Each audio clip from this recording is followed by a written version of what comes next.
Hello, everyone. Good morning, good afternoon, or good evening, whichever time you guys are checking us out, and welcome back to another episode of Excess Gaming Podcast. I'm one of your hosts, Xander, Skullion, and joined with me is the crimson-bearded co-host, this with the mostest, Mr. James Gruesome. What's up, James? Greetings and salutations, everyone. It is the Halloween season. It is fall. It is a nice 66 degrees right now, which is pretty awesome compared to the damn 88 degrees it was yesterday, I think, here. So maybe we're finally hitting that nice sweet spot, and I hope everyone's, going to get visited by the Great Pumpkin and, all that good stuff, and everybody's just having fun and, watching some cool horror movies, and, Halloween Kills is out this weekend. I will be going later this evening around 6 o'clock to check it out.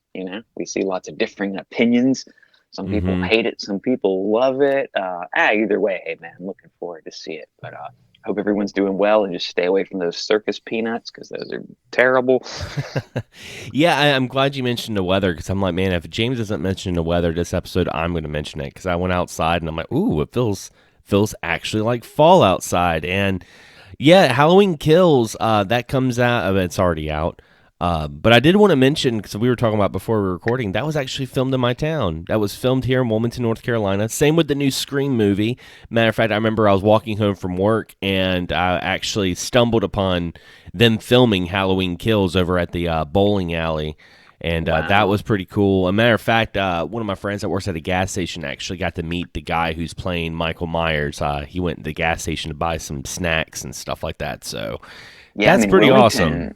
Wilmington's a huge, for those that don't know, it's a huge filming location. I mean, everything from, crap like Dawson's Creek, which I did start watching like a year or so ago. And man, that's not that And One Tree Hill. Pacey's way better than I really thought he was. But I mean, we can even go back to one of my favorite movies to watch around Halloween, Trick or Treat. Not the Trick or Treat, the anthology, but the old 80s one with Sammy Kerr, Rock's Chosen Warrior, where they summon demons from backwards records and stuff. Actually filmed in Wilmington.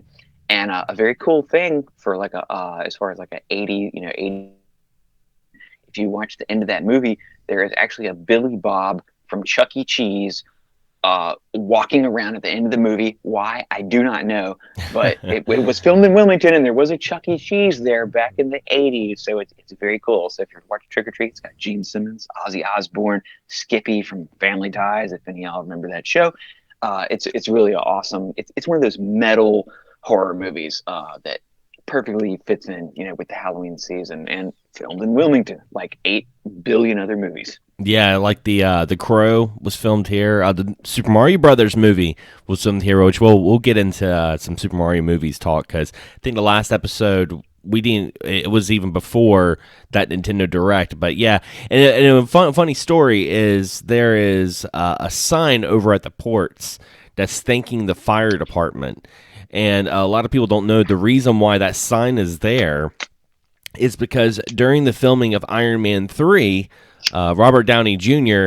almost set the ports on fire over his jetpack. His jetpack had a malfunction and started a fire, and the fire department put it out. So, yeah, Robert Downey Jr., Iron Man, almost really caused some really bad stuff here in Wilmington. I mean, you got to be careful with those jetpacks, man. I mean, they can really just blast off and cause some damage. And then, if you're not used to it, don't know what you're doing, you got to watch out. But yeah, so yeah, I mean, last time we did an episode, I mean, we've had some Nintendo Directs. Yeah, we had some Nintendo. We do apologize, for being a bit slack. Some of that was, on me. We do try to work on our scheduling, but I will say right now we do have our big. This is kind of like a catch-up episode. We do have our big annual Halloween episode with Ryan Cadaver, who always joins us. That will be coming up sometime in the future, sooner rather than later. It will be quicker than this episode was from the last. Yeah, exactly. And I mean, even if it's it might be a little bit after Halloween.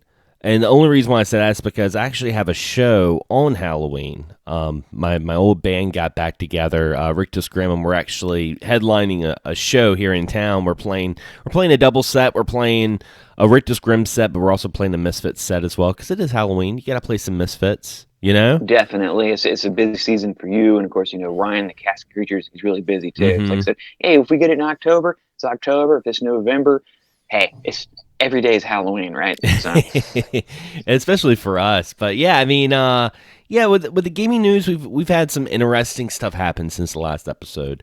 The announcement of the Super Mario movie. I mean, what do you think about that, James? About the casting? man, that's a I wasn't even sure when I first heard it. Honestly, I didn't know if it was going to be like animated and these people were doing the voices. I'm like, is this live action? Is this, I mean, I experienced the old one, which honestly, if we're being honest here, I've never fully seen the complete old Super Mario Brothers movie that I You're not remember. missing much. I don't think I've ever seen it. And I heard there was, like a newer kind of like uncut version with Hmm. some extra stuff that I think if I do delve into it, which I think I should, because I think I might would like it. But for some reason, it was one of those movies I just never saw. But Yeah, it'll be interesting. Like I yeah, said, it's a it's an the first Mario movie was almost like a weird fever dream. Like yeah. it's really strange. I mean, and for what it is, for a sign of the times, it's not good. But it's one of those movies that as a gamer, you gotta at least check it out once. I mean, I think my favorite part of that whole movie was Yoshi. I thought Yoshi was really cool in that movie. People didn't know what was going on. I mean, I think a lot of influence was possibly taken.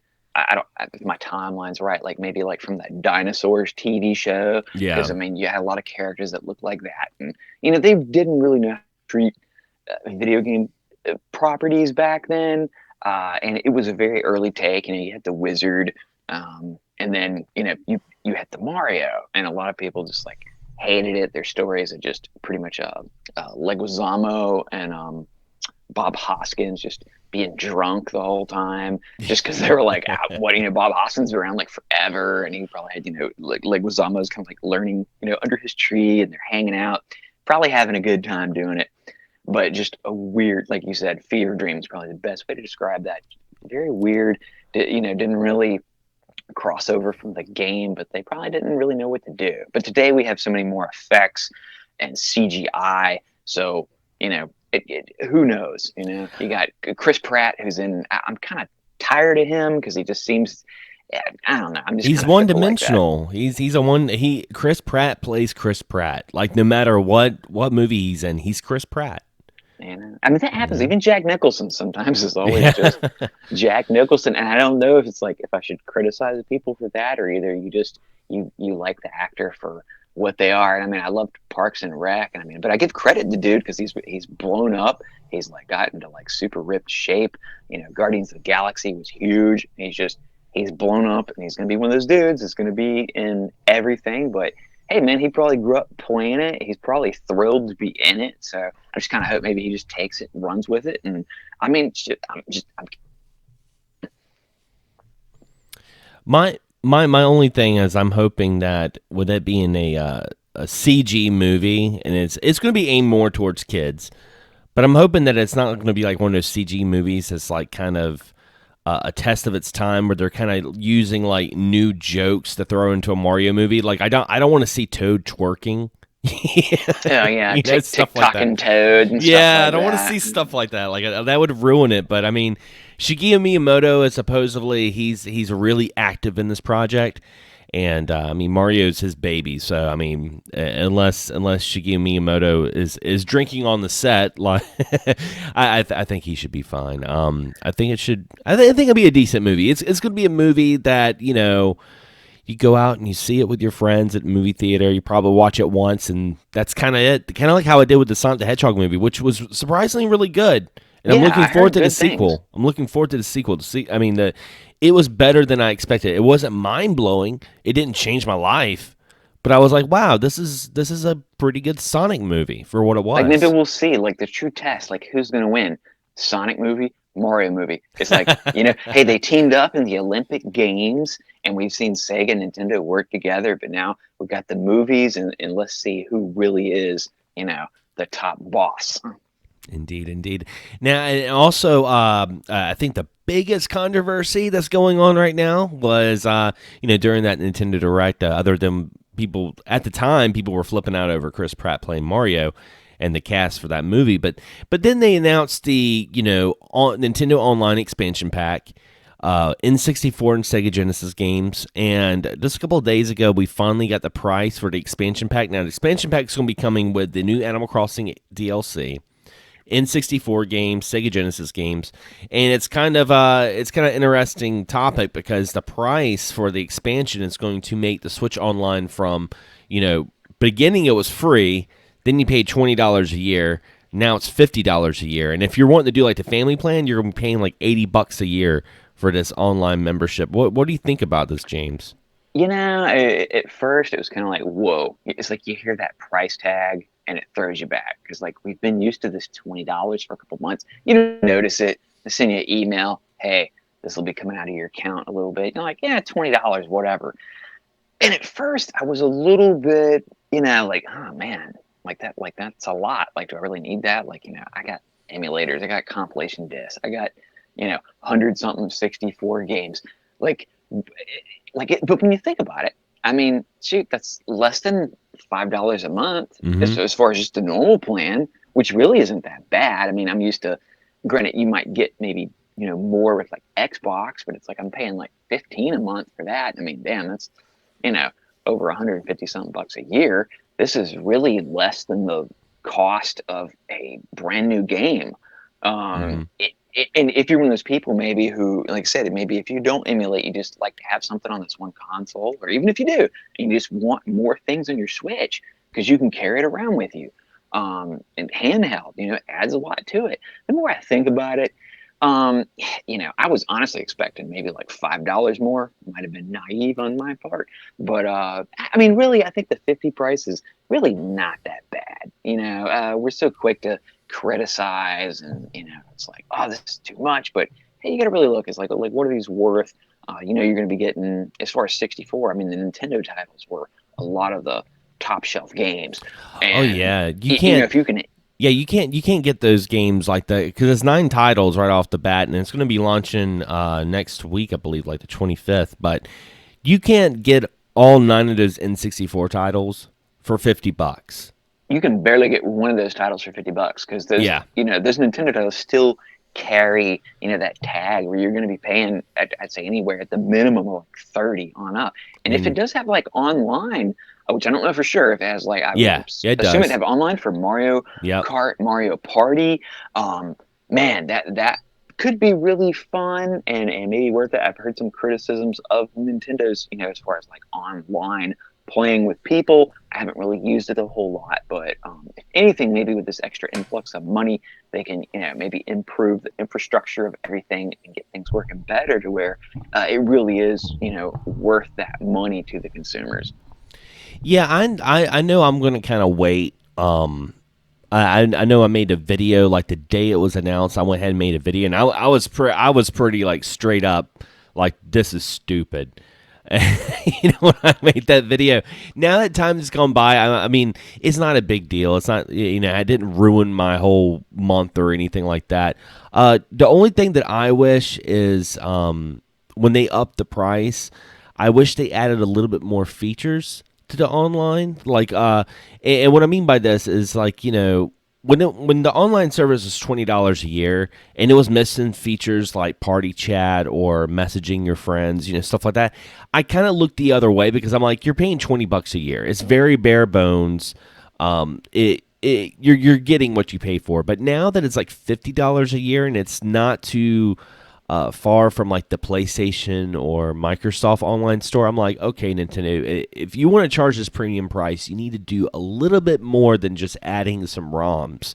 You need to be able to message your friends. Like, like right now, if we weren't doing the podcast, James, and I was playing the game or you were playing the game, I would have to text you on my phone and be like, hey, you want to play this game?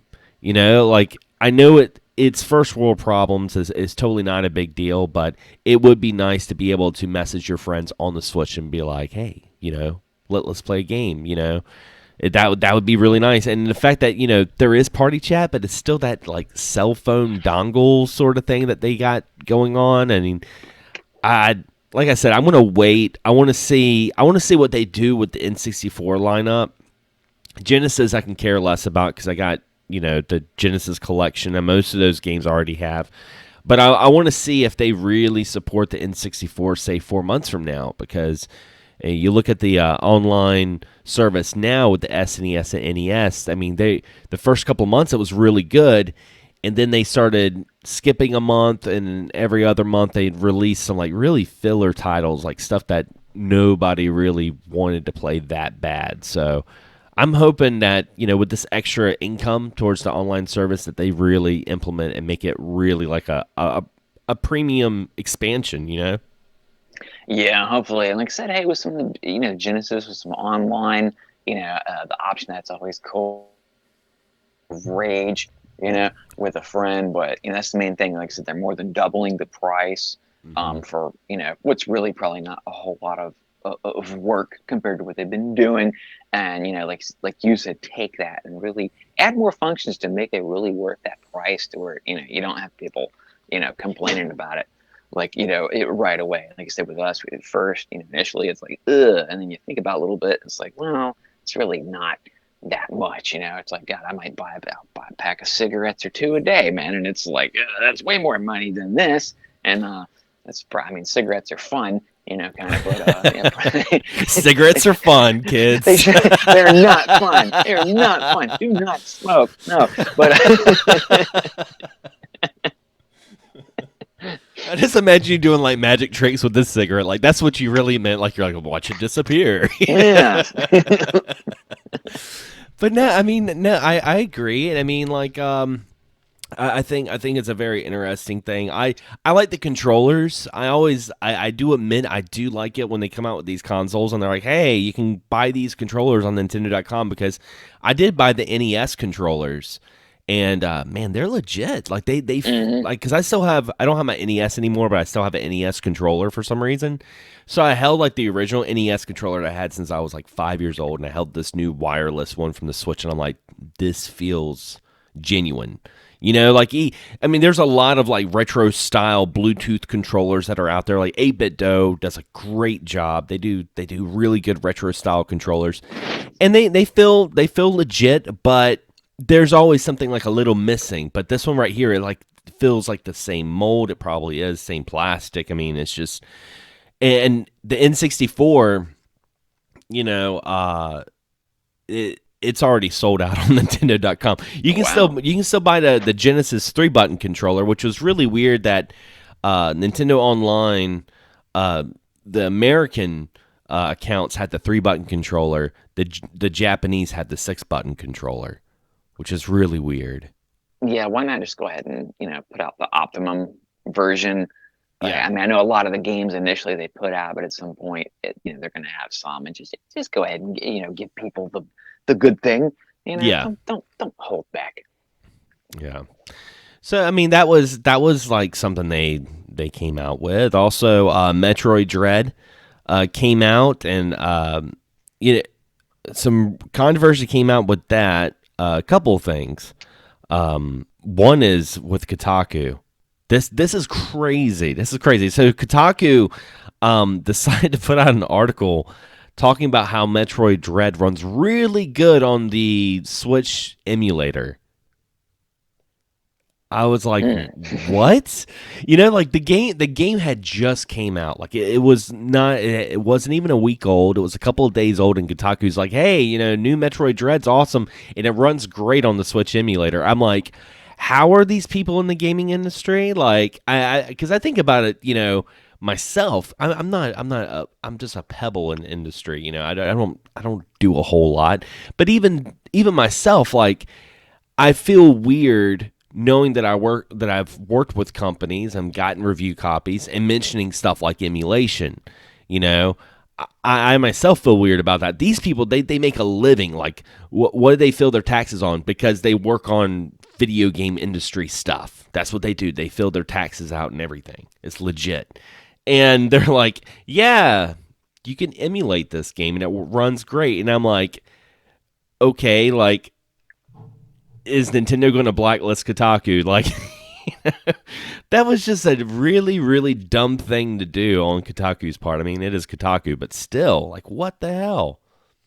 Yeah, they have been getting a little bit more criticism, from people, and a little bit early, to me, I think for emulation, where we're both totally for any of these old games you can't Hmm. get anymore. Games maybe they want to charge you time and time again, no matter how many systems, how many times you bought it, whatever. It's all old. Go for it. But when you have a game that just comes out, it's like, Yeah. I don't know, man. It just seems it's a little bit much. It's like a little bit insulting to the people that put in a lot of hard work into it. But I mean, that is the way things are. And usually, sometimes if somebody can get it for free, they might can. I've heard. I think the emulation, because I don't know, does it run at like a higher speed? There was something with it where they're saying like it could do something, Yeah, it was run. It was couldn't. yeah, it was running at they with the emulator. They could run it at 4K. So it was actually better resolution than playing it on original hardware. But like I said though, I was just like, how could you be they're like a magazine, like web magazine, pretty much. But how could you like a couple months ago be like, hey, what new IPs would you like to see Nintendo bring back? And then like we haven't seen Metroid in years, like 15 years since a brand new Metroid game, and they finally Yeah, come yeah, out with brand it. new. Yeah, and We they did have finally, Samus Returns. That was a bit of a remake, and I yeah. hated it, so we won't really count that one. But yeah, I mean, we haven't had a brand new Metroid, and a lot of people have been wanting Metroid for years, and it's just like now it's out, and they're like, and they got a review copy. Nintendo was like, hey, here's a review copy, the review Metroid Dread. So they got a free copy of the game from Nintendo, from Mercury Steam. They probably got some crazy promo like, here's a Metroid plush, because you get stuff like that sometimes. And they're going to turn around and be like, well, it runs great on the emulator. Here's how you play it for free, kids. I'm like, oh my god, like why would you do that? That was just really, really dumb move. Yeah, I imagine Nintendo will probably be on their way to, shutting down wherever they can. They will have their Black Ops team on that, and it will just be nixed Yeah. from, the web. So I guess try to get it and play it while you can if you, want to go that way. Or you could go and purchase it. Hey, And it's definitely worth playing. I've been really enjoying it. It's been really interesting too because this because Metroid Dread it's very old school. It's a very old school game because I noticed that a lot of people have kind of not really complained, but kind of been like, I don't know where to go. I don't know what to do. Like it's not a game that holds your hand. And it's kind of interesting to see the demographic of gaming now compared to what it was back then. Because I remember I even read a comment where someone was just like, "It's 2021. We shouldn't have to play games that require something like a Nintendo Power to get through it." And I'm like, what? I'm like, that's the fun of games is sometimes exploring. And if it's too hard, I mean, there's nothing wrong with looking up a walkthrough. I've already done it because yes, it is very cryptic on where to go sometimes, but it's a fun game. and at least you have like the option of watching videos and such, which is a little bit easier nowadays than Hmm. actually going to a magazine. I use both. Sometimes I actually use the video ones, and for some games I've actually used old like game facts, just written walkthroughs. I still use those because I'm still terrible at games, and I mean I get stuck too. But like you said, I mean I love the exploration, and this was a game for me, not liking Samus Returns just immediately, and I actually meant to go back and try to play that one again before Dread came out because Hmm. I did not like it, and I loved, and you want to talk about like obtuse, you know, the original Metroid 2 on Game Boy was, Yeah. I mean, man, that game, it's like, well, you kill, so many, Metroids and then this lava somewhere. I don't even think there was a map on that game back then. You just got to walk around and like, well, I don't think I've been here before. And then, you go down, whereas like at least the newer version would have that. But immediately playing Dread, man, I mean, I loved it right off the bat. It definitely had like a good feeling. It was, just it was fun. I was like, I really loved it. I haven't played it as much as like I'd like to. I think I got up to maybe like the second. There's a crazy robots that come and chase you Oh around, yeah, the which EMMIs. Those things are and terrifying. some people like that. Some people don't. To me, it hasn't quite got completely frustrating yet. I mean, it definitely you will die a lot. Hmm.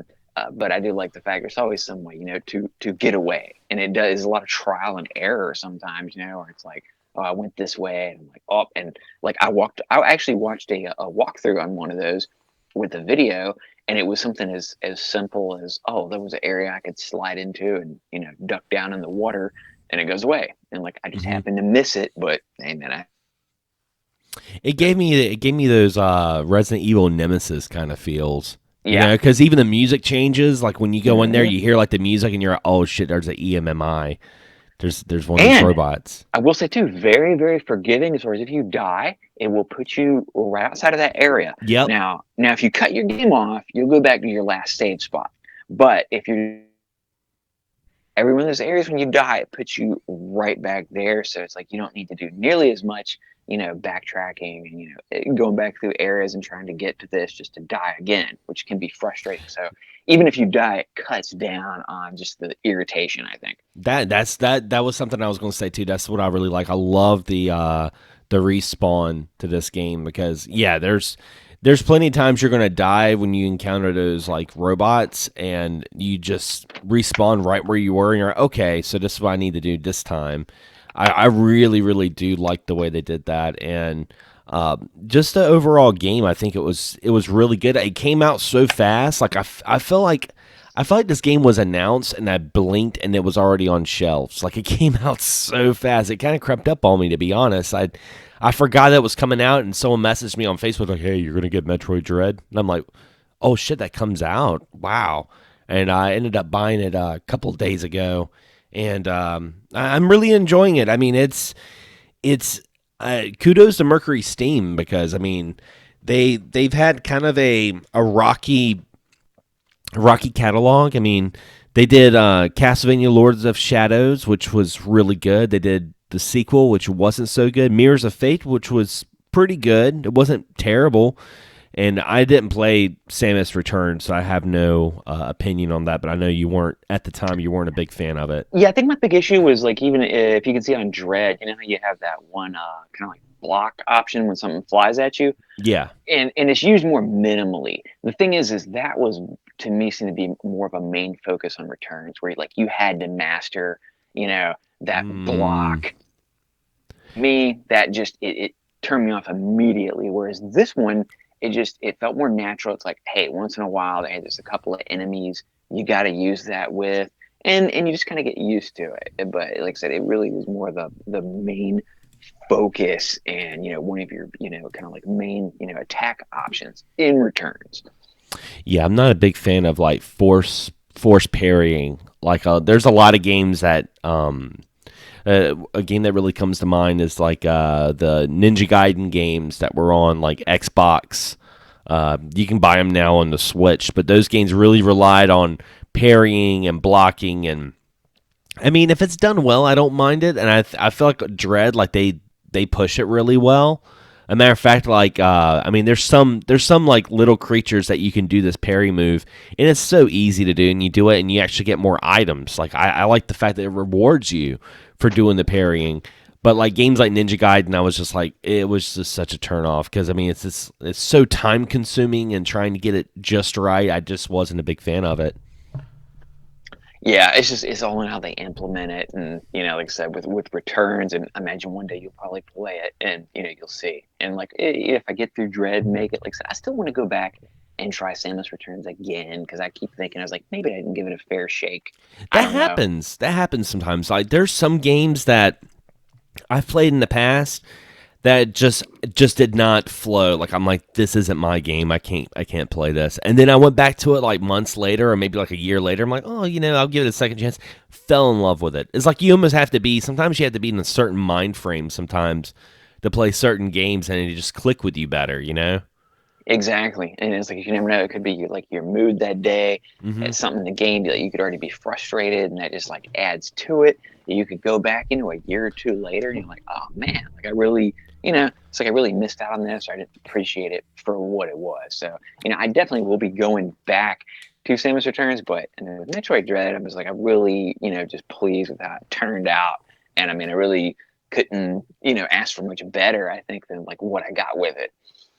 Yeah, and I mean, And I think and I've talked to a couple people about this with modern games, and I don't know if you feel the same way, James, but sometimes modern games feel like an investment in the sense that like I had sometimes I have to like be like, okay, finally go and play this game because I know the way modern games are, man, like they take so long to start ripping up. You know, like there's so like how many modern games can you really think about that you play and it's like the first hour is like the tutorial, the cutscenes, the story opens up, finally you battle the first boss and then it starts getting good. And sometimes I have to get myself in the mood to experience all of that. Where I mean, that's one of the reasons why I love like a lot of indie games and a lot of retro games is because like you say like a game like Steel Assault, you pick it up and you start playing it, which we'll definitely talk about that because I know you've played some Steel Assault too. But you just pick those games up and play it, and you can play it for a little while, put it down, pick it back up again. But then you take a game like even as much as we love the Yakuza series, Yakuza Like a Dragon, love that game. But man, the beginning of that game, like you better prepare yourself for like 2 hours of like dialogue in the very beginning. I mean, it's very daunting. Yeah, sometimes you'll have that case, like you said, where either it takes a while to get into it, or either sometimes games are a little bit easier to get into, and then you'll hit this wall. Whether it's Oh my like a god, certain yeah. technique or a certain boss or something that you really need to get the hang of, and it kind of seems like something that should have happened later in the game, but you're like, man, I don't want to be stuck this early, and then you're kind of forced with dealing with that. So it's like a lot of those have that kind of opposite effect where you said when you have some of these older style games, sometimes it's just that's what it is, get into it, you know everything's right there. You might get a couple extra power ups, but you're not going to run into too many huge problems, and you're not going to have like you said, like an hour of dialogue and all the story, which could be great, but sometimes you don't want to deal with, but you don't want to skip it because like maybe I'm going to miss something out. Maybe this is a huge part of the game. I don't know. So. Yeah, and again, Metroid Dread just shows the because gaming is more popular than it's ever been, and there's many people who play video games. And Metroid Dread is one of those games that kind of shows you the different diverse like palettes of taste of gamers. Because I mean, you got some people that, like I said, they're like, "This is 2021. We shouldn't have to look up a walkthrough." And then you have some people being like, "Man, I absolutely love this game. I don't know what the hell I'm doing, but I'm just relishing it and just chipping away at it." And then some people are just like, "Oh, this doesn't look like a $60 game. I'm not even going to play it." Like it's so funny how diverse gamers are now. When you think about back in the day, it was just like that one Genesis game came out and everyone played that Genesis game if they were able to play it. And it probably cost $50 back then too. That's Yeah. still the one thing I'll always defend with games lots of times is that price. The fact that I paid more for Street Fighter 2 on the Super NES when it came out than I'm paying for games right now. Yeah. Hey man, I can I really complain? $70 for Street Fighter 2 on Super NES versus $60 for Metroid Dread. I mean, hey, both are outstanding, great games, and I'm not saying I didn't get $70 worth out of that game. Not that I paid for it; my dad got it for me. But this one, I paid for with Metroid. But it's just, hey, at least the game prices have not gone completely outrageous. Even if they say like some of the PlayStation games, like if games went up to 70, I mean, I get it. Like it seems kind of brutal, but if you compare it, like I said, inflation, game titles have really been one of the more consistent things, Mm-hmm. in our generation and our time. So you gotta be a little bit thankful. Just go back and think all of us that got that one or two games a year that cost $50 and it was horrible. At Yeah, and least now that, you could like trade stuff in, or maybe you could even return it. Sometimes you have more options nowadays. and then there's more options of prices too. I mean, like not every game like thankfully not every game that comes out $60. Like you got the indie market. I mean, there's plenty of great games that you could buy for like $5 or less and have a fantastic time. And Oh yeah, dude. Go on that eShop. Like I said, I always recommend throw $20 on your Switch. Go on that eShop and look for sales and just buy $20 worth of like the lowest priced crap you can find on there, and like you'll end up having a good time. yeah, oh my gosh, the eShop is like the eShop is so dangerous for me sometimes because I'll window shop and I'll be like, oh, this is a really nice little shoot 'em up. It's only $1.99. Okay, I'll buy it. Yeah, you some of know, it's like, well, this is $20. Like, well, like, I'm just gonna buy that just because it's so cheap. I don't even know what it is. yeah, yeah. I found a lot of great games doing that. Trigger Witch was one of those games. I saw that on the eShop. I watched a little video of it, and I was like, "Oh, this is cool. I'll check it out." And I come to find out, it's like one of my favorite games that came out this year, and I've recommended it to a lot of people. And everyone who's played has been like, "Man, this is really, really good." It's a really fun like Zelda twin stick shooter. It's just a lot of fun.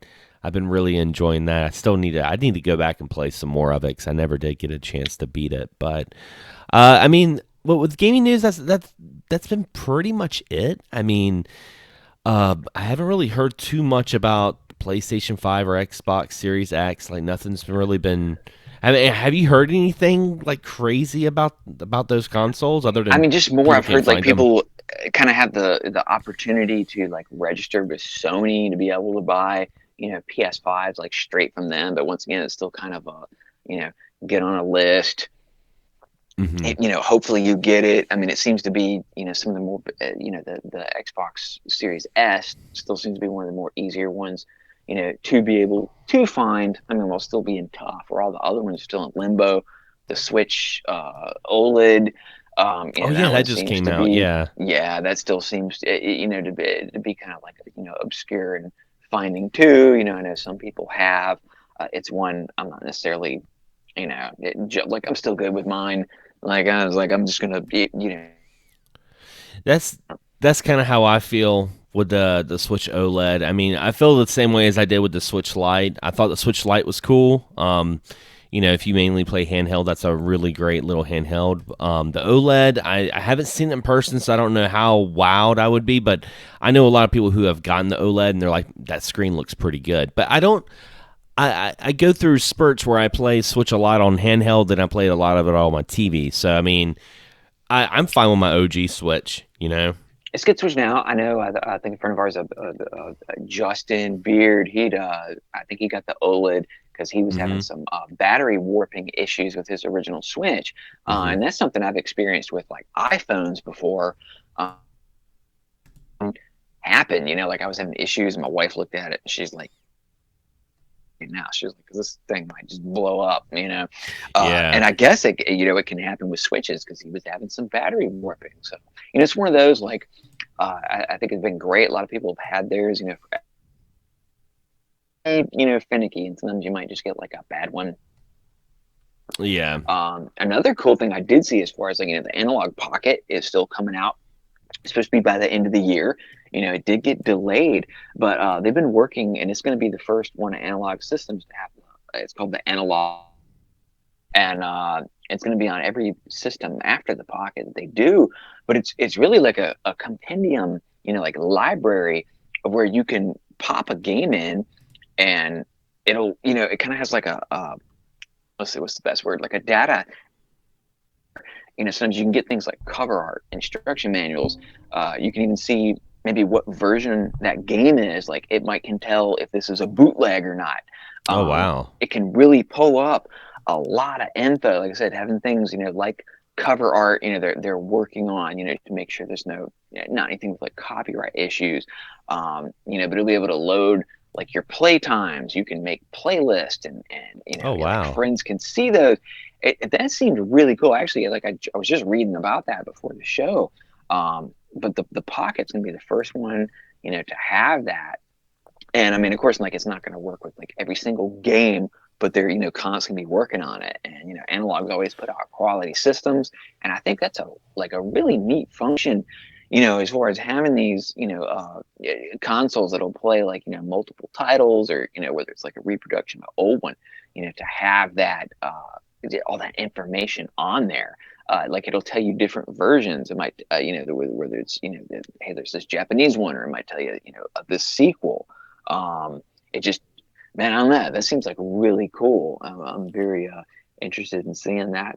And still, too, the play date, that one's also, Yeah. coming out before too long, too. Yeah, you and our friend Mikey. Mikey, he pre-ordered one too, so Ah, I'm looking forward to it because I know when he gets it, I'm gonna be like, yo, next band practice, bring your play date over. I want yeah. to see this thing, man. It's just still very interesting, man. I think it's going to be, really fun. Like I said, it's just something different, but something to look forward to. So Yeah, I'm just like, man, like coming at the end of the year, I was like, Analog Pocket and like Playdate, like even though a lot of them were supposed to come out sooner, like I said, the Analog Pocket was supposed to be out like this past spring, but we understand, with everything that happened, that delays, do come. But I mean, I haven't really missed it. It's just something that I imagine one day I'm gonna come home and I'm gonna be what is this box? Because that happens. Because sometimes I forget things I order. I'm like, what? Like, I'll get this. I had a record box the other day, and I was like, what is this? And I had actually ordered the Halloween Kills vinyl soundtrack. ooh, I got one for my friend for his birthday, and I got one for me. But the cool thing was that wasn't supposed to release till actually this past Friday, but I actually got it like a week early. I think the so company messed up and well. sent them out. Well, let me ask you, James, since you got since you got the soundtrack, I've never asked you. Are you a fan of Ghost? I listen to Ghost a little bit. I haven't delved in it too much. Like initially, I was like, I don't know. This kind of looks like King Diamond or something. I love King Diamond, Merciful Fate, and then Yeah, like I listened to it and I was like, this doesn't sound like King Diamond. But I mean, it yeah, doesn't really. Maybe it shouldn't sound like King Diamond, but they're a band that I appreciate the fanfare for them, and I mean, I think the changing, whether I don't know, they're actually changing singers or he changes his get up. yeah. I don't He know a changes his whole look. Yeah, the Papa Emeritus, like 1, 2, 3. I don't know a whole lot about him, and I was like, I might just like delve into them, like maybe just like a little bit more. It's just something I never fully got into. yeah. I was just asking because they actually included they put out a brand new song for the Halloween Kills called Hunter's Moon, and and I've because I'm a big Ghost fan. And when I first heard it, I remember because Mikey, he's a big Ghost fan too. And I first sent it, I was like, "Yeah, Ghost came out with a new song," and I'm like, "I don't like it." But then the more I heard it, I'm like, "This is actually pretty good." Like it grew on me, and so I was just wondering what you thought about it because I mean it's interesting. It's interesting that that we still get those movie soundtracks that have like bands that play on it. Like I feel like that's kind of a lost thing. You don't really get that anymore. Like back in the day when a new movie came out, you wanted to buy the soundtrack too because it would have all these bands and music that they just made specifically for that soundtrack. Like, Oh God, like that awful Spawn soundtrack, which I mean everybody loved. Everybody loved that back then, but I was like, that's one I was like, I think if I like never heard that again in my my favorite life. one, my favorite movie soundtrack is still like The Crow. Like I love The Crow soundtrack. I mean, it's got the Nine Inch Nails doing the Cure, like Joy Division stuff, and it's a sign of the time. Like every single Crow soundtrack, like even the City of City of Angels. Angels. Yeah, like even that one's pretty good, but it is a testament of its time. Like I think like some people that would listen to it now just be like, man, what the fuck is this? But man, man, that was the '90s. That was the '90s, folks. You want to listen to the '90s? Buy a Crow soundtrack. It is like it really was, but I'm gonna check actually later and see if that song's on there because like I got the soundtrack and listen to it yet because like my turntable isn't quite hooked up at the moment. It did have a download code which I should have. That's cool. I should, yeah. It comes with a download code. It's like I should have went ahead and popped that in. The vinyl itself looks awesome, man. It's like a colored corn, and it's very, that's part of the thing with vinyls is, of course, all the packaging and the actual Yeah, the album itself. But experience. I do want to see if that's on there. Like I said, I know it's, that you're John Carpenter, his son, and another guy, they did the last one, and I know it's a lot of their original work, but I want to see if that's on, because sometimes too we would have a soundtrack that would be the score, but Mm-hmm. then you'd also have that one with all those bands too. So Yeah, yeah, they you did would have that. two different ones, Mm-hmm. and I'm curious to see. So I'll check and I'll definitely let you know to see if that one song is on there. But I just kind of thought that was cool that it came out like a week early. I was like, Shout Factory like messed up. I was like, this shouldn't have been here. I had something recently happen to me like that with ordering something and forgetting about it. I got Rolling Gunner, which is a really good shooter on the Switch. I ended up trying to order a physical copy on PlayAsia because they did have a strictly limited release, but the strictly limited release was strictly limited. It was already sold out, of course, and it was like $80. It was like $79.99. Where on PlayAsia, it was like $40 plus shipping. And I'm like, okay, I'll get that. And I ordered it, and for some reason, I feel like I thought the order didn't go through. I even checked my bank account, and it looked like it went through, but then it looked like it gave me the money back. I was like, okay, that's weird. So I was like, I'll just buy it digitally. Like, screw this. I don't have to have a physical copy. So I bought it digitally, and then like 2 weeks later, I went to go check the mail, and I got this weird box in the mail, and I'm like, what's this? And I look at it and it says PlayAsia. I'm like, what the fuck? And I open it up and it was Rolling Gunner. So I have 2 copies of Rolling Gunner. I have a digital and physical import. It's actually the only Switch import that I have in my collection right now. But it's in English. So if anyone wants to order on PlayAsia for like $40, it's a really good shoot 'em up. And it's in English, even though it's a Japanese import. The spine of the cover is in Japanese, which is kind of funny, but it's kind of cool. I would say actually another box I had recently show up. I had one from Super 7, which is a really cool toy company. They do a lot of like repros of He-Man. They do the retro action figures, which have a lot of horror characters, Transformers, like anything. If you like the nostalgia and the old like 80s crap, Super 7 is really cool. Peanuts, everything. But they had a King Diamond figure. I think I ordered this last year. I pre-ordered it, right? Totally forgot about it. It got delayed, like many things. Like was it the King Diamond action figure or was it the statue? Because I know they put out a King Diamond statue, which really looked cool. No, I get the action figure, which has a cloth cape. He's got 3 heads. Mm-hmm. He's got the no makeup head with the mustache. He's got the old school King Diamond, and he's got the a little bit more like Merciful Fate white face. Comes with different hands. It's got the devil horn hands, gloved hands, fisted hands. He's got the crossbone microphone. The femurs, yeah. He's got a little chain on him. It's a nice figure. I mean, it really it did cost generally like this thing was like 60 something bucks. I'd pre-ordered it like I said a while back. I was like, I gotta get this, and I forgot about it. And I had a box from Super 7, and I was like, was that the King Diamond figure? I mean, man, I gotta say, everything, the packaging from the actual box the figure was in actually has like King Diamond logo on it, and then you open it up, and the figure itself is like covered up, and it has like a slip cover. Oh wow! Which has like, I mean, it's lots of like like kind of looks like cathedral windows, lots of inverted crosses and pentagrams and goat heads and cool stuff like that. And I mean, it's like the slip cover slides off, and then the figure is underneath. And it's one that's like, man, it just looks so cool. I mean, like I said, it's one of those ones that you could open up and display it, or you could even leave it, in the case. I know Ryan, he had pre-ordered one, but he was in between jobs and told me he had canceled his. Unfortunately, he was like, but they might be doing another run. But it was something I just had to get. Like I got the retro action King Diamond figure. One thing, Super 7, they're really cool with like the band mascots. So they do like Crimson Ghost figures, and these are a little old school. They look like the old Star Wars. There's not much articulation, but you can get King Diamond, you can get Eddie, Iron Maiden, Vic Rattlehead, Megadeth, the little Slayer demon dude. Like I said, there's about 5 or 6 Crimson Ghost figures. I don't really know if you need that many, but hey, if you're into collecting and you like that stuff, I mean, it's awesome. But they, like I said, Super 7, man, they're awesome. I suggest people check them out. There's probably some video game stuff on there too. Everything from metal to games to just old 80s nostalgia. It's just really cool. And they put out some really good stuff. Like I said, the King Diamond figure is really nice. Like I said, high price, but hey, man, you gotta pay for the king, Yeah, I know they made a King Diamond graphic novel for Abigail.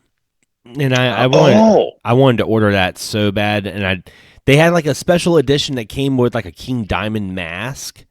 And I'm like, oh man, I really wish I got that. It was like $300. Oh, ew. Yeah, like that. Not. I mean, you could get the graphic novel itself for like $24. Oh, And okay.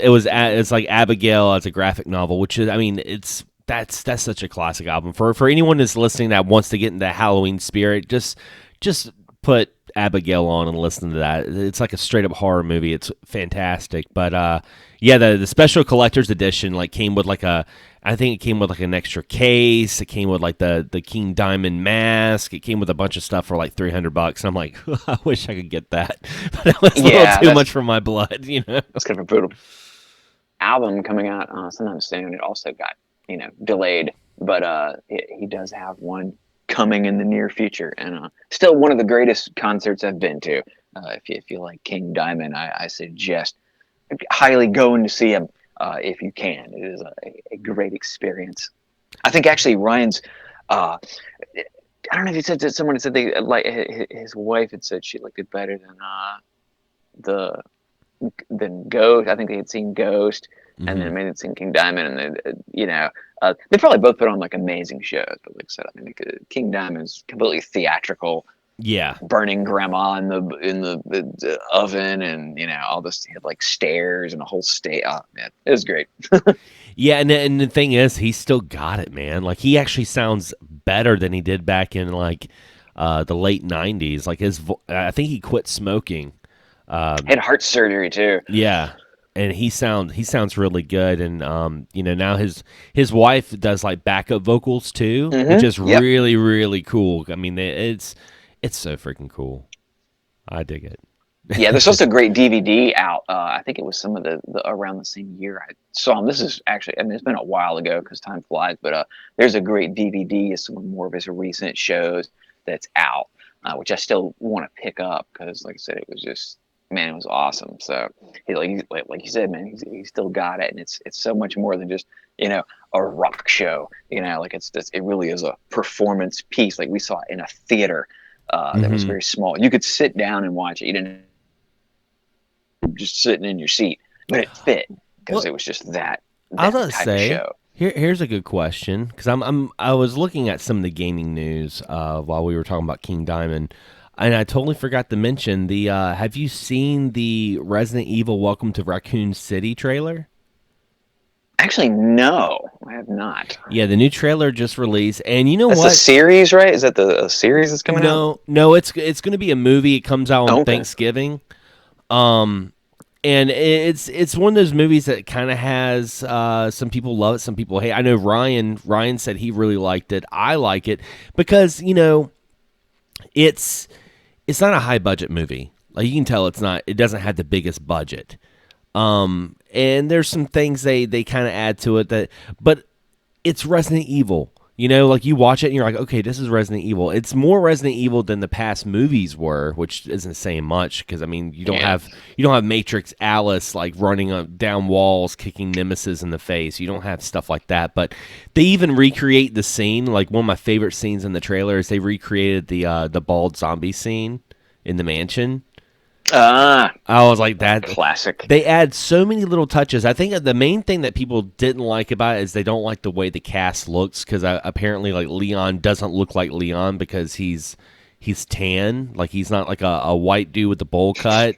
Like people are like, oh, but dude, I don't care as long as it's fun. And that's what I think a lot of people forget because I mean, as Resident Evil progressed, it became more like serious. Like, ooh, we're horror action, blah blah blah. But if you look at the early Resident Evil games, they were B movies. They were straight up B movie video games, and I feel like that's what kind of this movie captures in that trailer. And I was like, man, this is gonna be fun. It's gonna be a fun movie. Like sometimes it's good to watch fun movies. I think a lot of people forget that sometimes. Yeah, I mean that's all you really need. Like I said, just have fun, Yeah. the spirit of it. And I mean, spawn up from that. Like you said, we've had that other Resident Evil series. I mean, like, the first one was okay, and I'm an old school fan. Like I was just mad, like they didn't use the George Romero script. Yeah. And it was what it was, and it turned into its own thing. And once again, it kind of goes same thing with Resident Evil. It's like you got the remakes, you got the regular series, you got those newer first person ones, you got this weird movie series that it's kind of Yeah. like Halloween, as far as like these different timelines you can go on, where it's like, well, this one skips these other ones. This one's its own thing. And I kind of like that sometimes with series, like these long series where, sometimes maybe you really doing like one after the other, but you have these different branching storylines, different paths, and everybody has their own, favorite version and, sequels and such that they like. Yeah, yeah. So yeah, that comes out. It comes out on Thanksgiving or right around Thanksgiving. I definitely want to check it out. But we're getting towards the end of the show, and I think we should get into games we've been playing recently. James, you said you actually been playing a lot lately. What have you been playing? I had, well, it's like I'd been off like, like a month from work. I think I'd mentioned it, just sent me home just from like working too much. And I mean, I didn't, play as many games as I should have, or didn't organize things. I slept a whole lot. I just kind of laid around. But I was playing some games, and I did. Like I said, not sure if I mentioned this the last episode, as far as certain ones like Cooking Mama was a game I'd finally picked up. I mentioned before I played my friends that hate on the Switch, and I love that series. On the DS, and I got the Switch one, and I've really been having a lot of fun with that. And I mean, it's Cooking Mama. Like I feel like doing the little recipes and stuff. I'd got the new cruising game. Oh, I still need to Um, get that. Man, like fun. Just really, it's been a little while, since I played just like a really awesome like arcade racer. Every race is about 2 minutes or less. I think I'm riding in a big old convertible Cadillac or something. That's so I awesome. was like, well, there's not a hearse on there or something like that. So I was like, I'm gonna take the big Cadillac, and just been playing that. And at first, I was like, where are all the tracks? Like it seemed kind of like not that many. And then I realized I was just like in the arcade mode, where then there's like kind of like the tour course mode, where that's where you unlock all the other stuff. And I mean, it Okay. is kind of easy. You're not gonna like run off the track. You don't crash a whole lot. I do like wrecking people. Made me think of the old Rush games because we'd play those in the arcade. I had a friend that worked at the arcade, so we'd get a lot of free games, and we'd always play Rush in the sit down machine. And that was more important than people. So I really like the wrecking option. I've come on and hit like 4 or 5 people, smashed them off the track. You have certain times where like cops are chasing you, and you can run them off the road too. You get a couple little like fun, like kind of like different scenarios on a lot of the tracks. Some of them, do look a little similar, but then you'll have crazy things where like the road just disappears and you fall, down this chasm onto like another road, and there's like giant dinosaurs, and it's wacky, it's a wacky arcade game. Just playing that one. Recently been getting back into. I'm actually a member on this one muscle page, like the little pink figures Oh yeah. from way back. And actually, I found a buddy of mine. I told him about that page too, and he had found, man, they had this nice like reproduction set. It's actually like a 400 figure box of all the old muscles. Um, and I was trying to buy it, but it was like sold out. So, but he got a Oh. hold of one. He got one, but there's a lot of people trading. Um, and it's just, man, it's really cool to see. But I've been, collecting Japanese wrestling games, and actually found a muscle Game Boy game, which I did not know existed till maybe about a month ago. And I ordered it, and a lot of people know the muscle game on the NES, and it is terrible. I mean, it is what it is. But man, this Game Boy one is quite impressive. I'm not exactly sure the year it came out, because Game Boy did, you might have Nintendo games from '86, and you could have a Game Boy game from 1991. And I mean, that's Yeah. a big jump in time. But I mean, it looks great. It's really fun, and I think I've about my Japanese Game Boy wrestling games. And another fun game too. Speaking of wrestling, is arcade action wrestling. Now, I saw a video of this on YouTube, and I went to go buy it on Xbox, and apparently I already owned it. Now, I know I owned a version of this, I think, on the 360 at one point. It's like, Hmm. I don't know if it carried over. Not sure when I bought this game. Like I don't it's not that old, but just very fun. It's simple. I mean, you can tell, it's like one of those very small team. Um, but it even has things, like you got weapons, flaming table. Go on and download creations that people have made, so you get a lot of real wrestlers, kind of like Fire Pro. I mean, it's not as Yeah. good as Fire Pro, but there's like wacky moves, like you can shoot like lasers out of your eyes. I mean, it's a $15 game, but I mean, like if you're one of the people wrestling and like we don't really, we got Retromania, Fire Pro. We don't have like the most wrestling games. We're not like really influxed with all these titles. And I thought for what it is, um, very fun game. And then I've been playing some Castlevania because I recently got the GBA collection. Oh yeah, the Advanced Collection came out. Yeah, great Yep. deal. I bought that, and at the same time, I bought that other Castlevania collection that was on sale for $5, which has, man, what, one, two, three Super Bloodlines, some Game Boy ones. So I Kid got like, Dracula is on there oh too. man, I got Yeah. so many Castlevania games for $25. And I've really been going back to Circle of the Moon because that was one of those ones like I never beat. My favorite's probably Harmony and Dissonance. Um, Really? yeah, yeah. As far as those GBA ones, Harmony of Dissonance is my favorite. It really, because I know a lot of people like Aria. Yeah, I'm a She's really, Arya. I'm a yep, Arya fan. that's the go-to. Yep. But Harmony, to me, something about it, it felt the most like Symphony of the Night. Yeah. Um, it's like you actually had the Belmont in Symphony of the Night, and it's very confusing.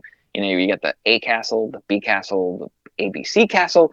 It is a man, it's a pain. But I love that. But I've beat that one a couple of times. But I was like, Circle of the Moon, I never beat. Um, I'm back on the old, GBA was one of the first games I had, and of course it was a little dark at the time because we didn't have like the backlit screen. Hmm. And I've tried to go back a time or two, and just never went through with it. But that's one of the ones I've been playing on that, and also very cool. I thought that they threw Dracula X, the Super NES version. I just thought that was neat. They put that on there Hmm. since it wasn't on the other one. Um, and then one of the games I recently bought, I haven't played yet, but it was a Japanese game. Looking for muscle games, I found this game called Muscle Ranking Muscle War. Uh, okay, it sounds, yeah, I mean, you're like, what is this? You're Muscle looking ranking at, muscle war. dude, okay, you know that Ninja Warrior show? Yeah, yeah, yeah. This game is Ninja Warrior. This is a PS2 game. So Ninja Oh. Warrior's actually been around since like 97. And there's been some different versions, but everything on there from them doing that weird, like, the bicycle pedal, like where Hmm. they're, doing it on their hands, going across the pit, like that's on there, like, climbing up walls with their hands stretched out and like, kind of inching their way up. It's all on there. Then it's got weird stuff like riding a tricycle around some small little platform, which I actually found like footage of this. Like I said, it's kind of a compilation of these weird Japanese game shows. And it was a game that was like $15, like with shipping. And I was like, I got to get this. I was like, I have to. This looks too weird. It's like an insane track and field. You're like sawing wood. Like at one point, you're riding unicycles. You're sawing wood. There's like tennis things, obstacle courses. I mean, I'll definitely talk more on this next time after I get to play it because it came in the other day, and I haven't got a chance to pop it in yet. But I thought it looked insane. And then another one I got to. This is very cool. I got the Black Panther. It's the PSP Yakuza game. Oh Uh, yeah. right. I didn't realize that PSP apparently is region free. At Yep. least I hope it is. Everything I looked up said it was. Yeah, it So is. I found Black Panther for it was like $10. Um, there was one deal that had both of them, but it cost a bit more. But I was like, this game's probably gonna be really hard to play anyway. But I was like, I've always wanted to play it. I was like, I don't know. There might be like an emulated version out there that is like translated, but I'm gonna give it a shot. Yakuza games are tough. I do have like Kenzan and Ishin on the PS3, and they are tough to play. But like I said, man, I'm gonna give it a go. Like I said, it's a complete side story from Yakuza. Like you're not gonna know any of the characters. It's not Kiryu. It's not anybody. It's some other dude. But also, there's a TV series. It's very interesting. Oh I saw that wow. was in Japan. Yeah, there's a TV series based on this. and he's just a lower level, like little, street tough guy. But and like, so I'm looking forward to that. And then other than that, it's like I've had a couple of movies. Like I said, with that season, I've been getting geared up, going to Halloween Kills. Later tonight. Actually, watched the Rob Zombie Halloween movies again, which a lot of people like hate those. They're really not that bad, and it's not as white trashy as some people say. Just the beginning of the one. But I will say, Brad Dourif, the guy that does Chucky's voice, man, he's awesome in Rob Zombie's Halloweens, especially in part two. Yeah. I don't know, man. It's just something about him. I watched the Blob remake from the '90s, which is once again awesome. It's on Hulu. If it was never seen that, man, it's pretty, like it's got some really good effects. I think some good gore. You get to see a guy get like pulled down a drain, like a human being pulled inside of a drain. Zombie 3, which I think would be, there's many zombie movies. They're not really all related. I think if it had better makeup, it would have been a better movie. And here's one that recently was released on Blu-ray for the first time, called Skinned Deep. And if you're a fan of Willow and Warwick Davis, you get to see him in a horror movie as a guy named Plates, and he's just a little throws plates at people. It's odd. It's one of those crazy, like, weird family movies. There's a guy with this huge brain. There's some dude with a big metal bear trap on his mouth. It's weird, and it's one of those lesser known ones, kind of low budget, but it was recently released by Severin Films. A lot of cool movie companies, like, putting out a lot of these old forgotten movies. But other than that, I mean, a couple weird beat 'em ups actually too. I played. There was one called the Takeover, which it like. Yeah, that's on like Switch, right? I think I've seen that. Yeah. Yeah, pretty sure I bought it for $1. It was like Takeover, which is pretty fun, and then there was another one like Beat Them All, which was even more simple, and it didn't seem to have a throw. And I have a thing against beat 'em ups where you can't throw people. And then, yeah, that's weird. Actually, and lastly, the one I'll mention Shaman King.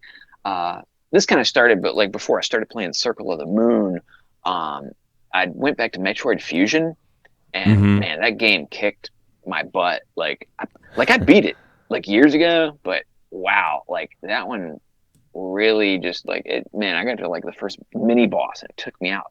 But Shaman King uses a lot of the same things from like Aria Sorrow, made by Konami. It's kind of in that Metroidvania style, but it's not quite as open world. It's more set in stages where you kind of have like a Mario 3 map. Yeah, you got to go like stage by stage. But man, I don't like Shaman King's one of those like Shonen Jump. I think it's like an anime, some type of show. I don't know anything about it. I just remember hearing that, like, hey, if you like Metroidvanias, try Shaman King. So I bought 2 of them in a pack.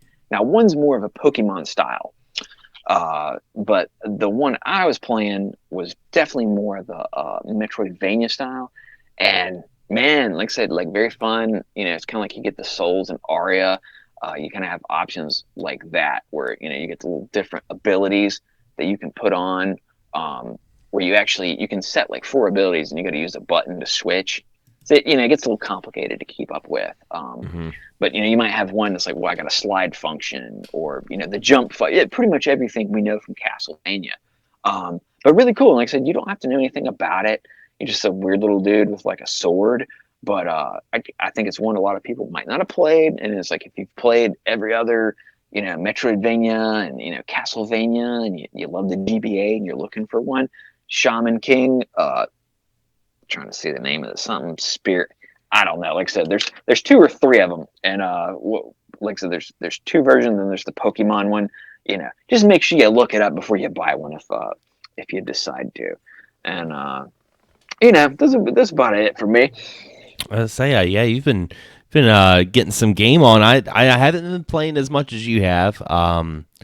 I of course, Rolling Gunner, cannot stress that enough. Metroid Dread, we talked about that. Steel Assault. Steel Oh Assault's been a lot yeah. of fun, man. Like I remember you were telling me about it, and um, it's really good. It took a while for me to get used to the almost like whip bionic commandos Yes. sort of thing. That took me a while Yeah. to get used to it, but once I got the hang of it, I was like, okay, now I'm getting better. But I'm not gonna lie, I play that game on easy. I give two shits. That game is freaking tough. I'll play it on easy and have a good time. But been playing that. Also playing some more WarioWare. Get it together. Been playing a little bit more of Oh, that. WarioWare. Yeah, that's one too. I need to get back on that one. I picked that up and just didn't like I played it for a bit and I ended up actually getting like quite a few games at one time, which I hadn't in a while, and I got just distracted. I'd go on to the next one, but I need to get back on that. Yeah, I've been playing that. Also, I got a game that I need to review. It was sent to me, Crisis Wing, which is a shooter, and it's fun. I don't know how much is going for on the eShop on the Switch. I'm not sure what the price is, but it shouldn't be too expensive. Um, it's very Truxton like. Like if you're a big fan of Truxton, Crisis Wings definitely one to check out. It's been a lot of fun. I'm actually working on reviewing that. Also, I'm working on another review called the game's called Weapon of Choice DX. It's made by the same people who did Pig Eat Ball, which is another really good indie game. But this is more of a side-scrolling shooter, kind of like Contra. I would say it's more. I would say it's more in the lines of Turrican than Contra, the way that the gameplay is. You have like different team members, and each time you die and you get another team member, once all the team members are dead, then it's game over. Ah, It's not a very long game, like the stages are very short, but that's kind of what they were going for when they made the game. They're like, hey, we're making a side-scrolling shooter that's a short game for people that have a lot of shit to do in their lives. And I'm like, hey, I'm down with that. That was their selling point. We're like, we're making a game that's short for people who, just want to play a little bit of games. So I've been really enjoying it.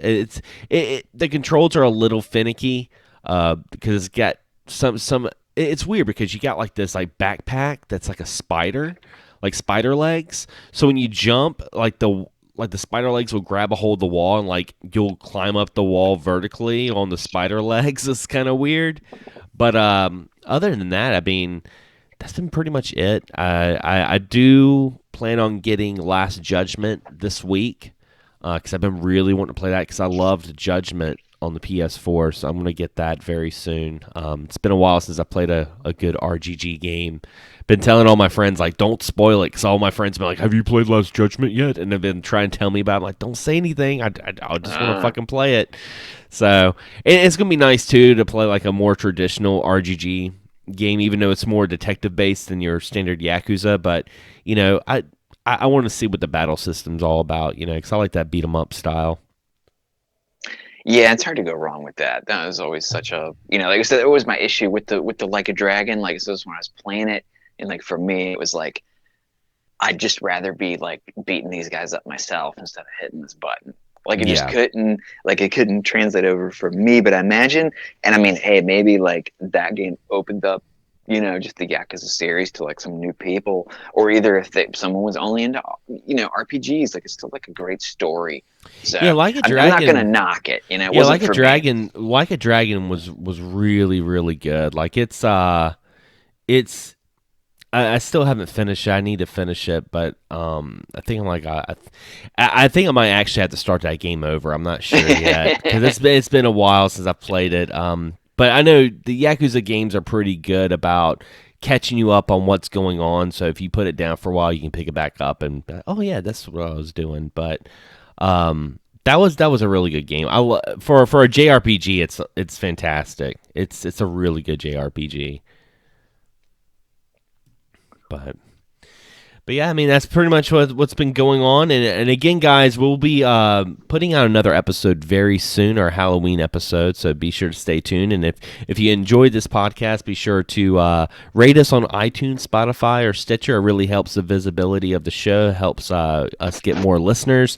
And if you enjoyed this podcast and you're listening to it on those podcatchers of your choice, be sure to check out archived episodes on youtube.com/Xander Skullion, where I also do reviews. And I have a series called Play and Tell, where I talk about games I've been playing, and sometimes I come out of nowhere and I'll start ranting about gaming news that comes out. I don't do as much as other YouTubers. I don't do a whole lot of gaming news videos. I just don't have the time for it. But anyway, guys, as always, we want to thank you for checking out another episode of Excess Gaming Podcast, and I hope you guys have a great day. And as always, happy gaming.